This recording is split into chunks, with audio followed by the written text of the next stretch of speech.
Bonjour, que serait l'histoire si on supprimait cette race? Pire encore, que serait l'histoire si on l'enterrait sous plusieurs tonnes de déchets? Cette question vous semble sans doute un petit peu loufoque, et pourtant elle est logique et pleine de sens.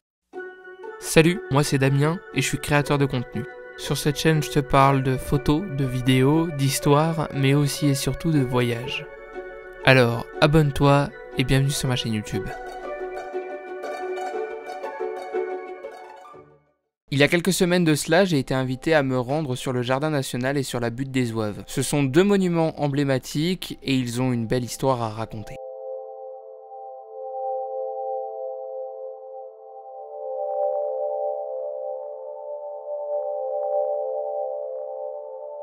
Aujourd'hui, nous sommes au Jardin National des Zouaves. C'est un jardin qui a été créé le 29 septembre 2013 et qui commémore toutes les batailles des Zouaves. S'il est placé ici, c'est parce qu'il est tout près de la butte des Zouaves, mais aussi parce que dans le coin où nous nous trouvons, on compte 228 tués, 689 blessés et 743 soldats furent portés disparus dans ce coin. Nous sommes donc dans le seul et unique jardin de mémoire en France, et il commémore le sacrifice des Zouaves.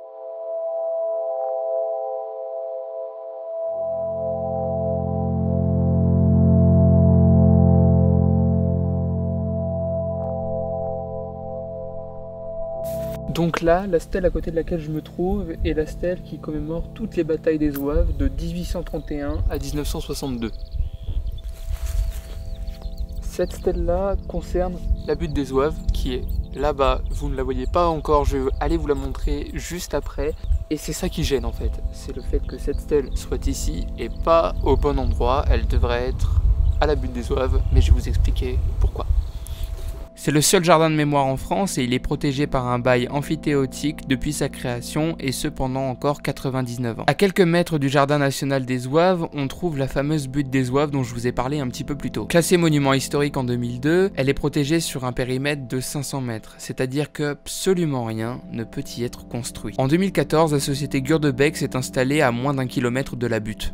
Cette entreprise n'est pas n'importe quel type d'entreprise étant donné qu'elle est spécialisée dans l'enfouissement de déchets. Pour faire gros, c'est une déchetterie et vous savez absolument tous que ce genre d'endroit n'a ni la réputation d'être beau ni la réputation de sentir bon. Et dites-vous que cette déchetterie-là ne déroge absolument pas à la règle. Hormis la pollution visuelle et olfactive que cet endroit génère, elle génère aussi une certaine pollution sonore. Vous imaginez bien que les tonnes de machines qui sont là et les tonnes de camions qui viennent ici pour décharger leurs déchets font énormément de bruit.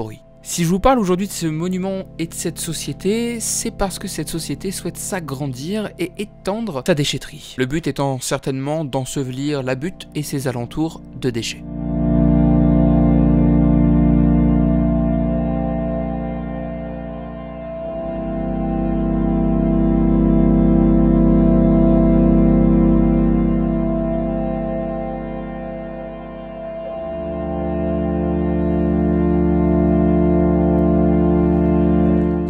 Alors les amis, nous sommes actuellement à Moulins-sous-Touvent, je me trouve actuellement sur la butte des Zouaves et je voulais absolument vous en parler parce que c'est un lieu qui a un intérêt historique exceptionnel. La butte des Zouaves était occupée par les Français en septembre 1914 et était sur la ligne de front entre Tracy-le-Val et Maison-Rouge. Le 23 décembre 1915 à 15h42 précisément, une mine allemande a explosé et a enterré vivant 3 sapeurs.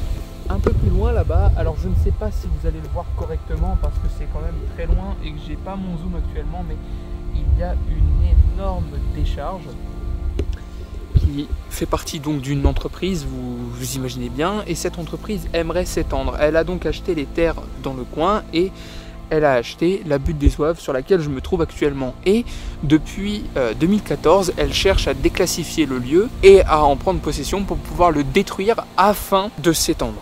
Il y a également une stèle qui est présente ici. Elle commémore 6 personnes, 6 otages fusillés en 1942 parce qu'ils étaient communistes. Ils ont été arrêtés, ont été déportés dans des camps et ensuite ont été menés ici afin d'être exécutés.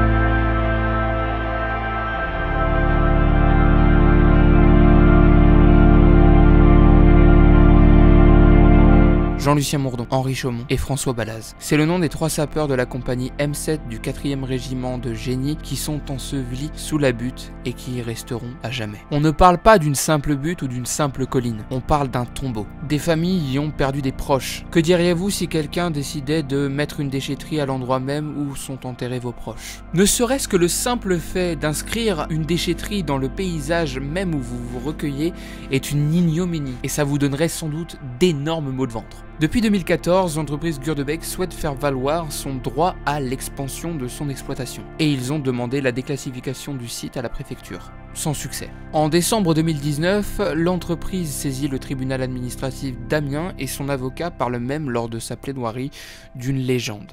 Et parle même d'une instrumentalisation à des fins personnelles du décès des soldats. Venant d'une personne qui défend la détérioration, voire même la destruction d'un monument historique et d'un tombeau, à des fins financières, on peut quand même se poser quelques petites questions sur ses intérêts à lui. Lorsque je me suis rendu sur la butte, il y a une question qui m'est venue à l'esprit. Existe-t-il vraiment des personnes insensibles à l'histoire? C'est vrai, depuis notre plus tendre enfance, on nous enseigne l'histoire, on nous la raconte, on nous la montre et on nous la transmet. Pourtant, on arrive encore à avoir des gens qui, par simple intérêt financier, arrivent à vouloir détruire notre histoire. Encore plus simple même, le simple fait de se trouver sur un endroit où des soldats se sont battus, se sont sacrifiés pour notre pays devrait suffire à nous sensibiliser à l'histoire. Durant cette journée, je me suis pas simplement imprégné de l'histoire de la butte des Zouaves et du jardin national des Zouaves. Je me suis également imprégné de l'histoire de cette région et c'est aussi pour cela que j'ai compris. On m'a emmené visiter des tunnels qui sont dans le coin et qui rendent ce coin encore plus formidable et ils sont évidemment connectés avec cette histoire.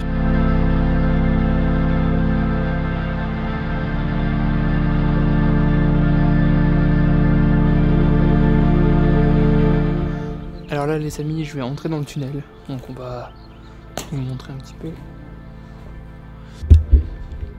Alors là les amis, je sais pas si vous me verrez correctement, j'essaie de m'éclairer tant bien que mal avec la lampe. Donc là je suis dans un tunnel, je vais vous raconter son histoire un petit peu plus loin, je vais continuer à avancer, je vais vous raconter son histoire et essayer de vous montrer un petit peu tout ce qu'il y a à l'intérieur en évitant de tomber parce qu'il y a des pierres un peu partout.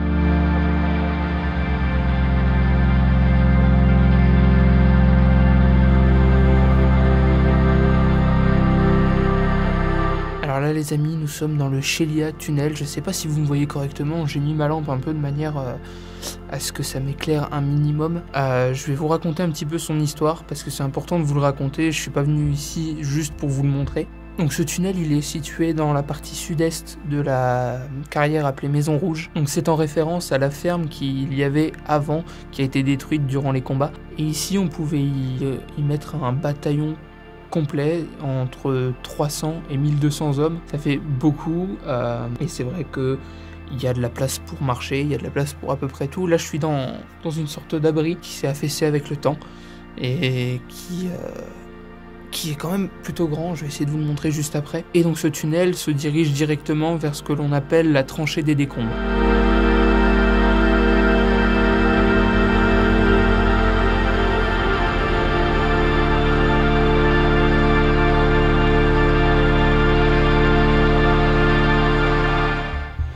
Alors les amis, je ne sais pas si vous me voyez correctement, il fait super sombre ici. On est dans le tunnel qui s'appelle le Présentin Johansson. C'est un tunnel de ravitaillement. Ici en fait il y avait des voies de Decauville où on mettait des wagonnets qui transportaient des marchandises, etc. Dans ce coin-là en fait on transportait surtout des blessés, de la nourriture. Enfin il s'est passé beaucoup de choses ici. Donc c'est pour ça aussi que je vous le montre, alors j'espère que vous me voyez correctement et que c'est pas trop... que c'est net et que vous comprenez ce que je dis. Mais quoi qu'il arrive, de toute façon, avec le format que je mets en place, le but c'est que vous compreniez absolument tout. Voilà. Si je vous parle de ces tunnels, c'est pour vous faire comprendre que derrière l'argent, derrière l'histoire, il y a surtout une aventure humaine. On ne parle pas de simples noms sur un papier, on parle d'hommes qui se sont battus pour nous et pour ce que l'on a aujourd'hui. Pire encore, ce sont des hommes qui se sont sacrifiés pour tout ça. Si cette vidéo a été rendue possible, c'est notamment grâce à Cyril Cessellac qui m'a accompagné durant tout le tournage. Il m'a fait part d'une grande partie de ses recherches et de ses documents. Le temps d'une minute, il a accepté de me livrer sa vision sur l'importance de protéger ce lieu. Préserver ce secteur historique aura forcément un intérêt dans l'avenir, donc par rapport aux générations qui vont arriver, bien sûr par l'importance historique de tout le secteur. Donc là, nous sommes donc à Maison Rouge, donc tout le secteur de Maison Rouge, Bois Barbu, Jardin national des Oeuvres, bien sûr, qui a été érigé le 29 septembre 2013. La butte des Oeuvres, importante donc pour tous les combats de 14, 21, 25 décembre 14. La guerre de Mine à partir du 26 janvier 15, qui s'est déroulée donc bien sûr plus à l'ouest au niveau de la carrière Védel. Toute la partie champignons, donc butte des Oeuvres, le nord de la butte des Oeuvres, avec toute cette partie de guerre de Mine donc, qui va se dérouler jusqu'en 1916. Bien sûr que la préservation passera aussi par une protection administrative. Donc ça sera un travail aussi par des dossiers, par un cheminement administratif, donc des services d'État, conservateur régional des monuments historiques. Donc voilà, donc toute cette préservation-là, elle passera aussi via le travail des associations, par une sensibilisation au niveau des riverains, donc du site, de la population, du canton, donc CCLO bien sûr. On pourrait parler sur la CC2V parce que intrinsèquement, il y a une importance aussi pour ce secteur-là. Et c'est vrai que le seul moyen actuellement de pouvoir garder ce secteur viable et faire le trait d'union entre les générations passées, les générations futures, et de faire une préservation donc dans un temps long, c'est de passer par cette voie administrative que j'expliquais tout à l'heure. Je ne suis ni historien, ni journaliste, ni juriste. Je suis simplement un gars de 20 ans qui est extrêmement passionné par l'histoire et qui se pose énormément de questions sur le monde qui l'entoure. Mais s'il y a bien une chose que je sais, c'est que l'histoire n'est pas un bien qui se monnaie.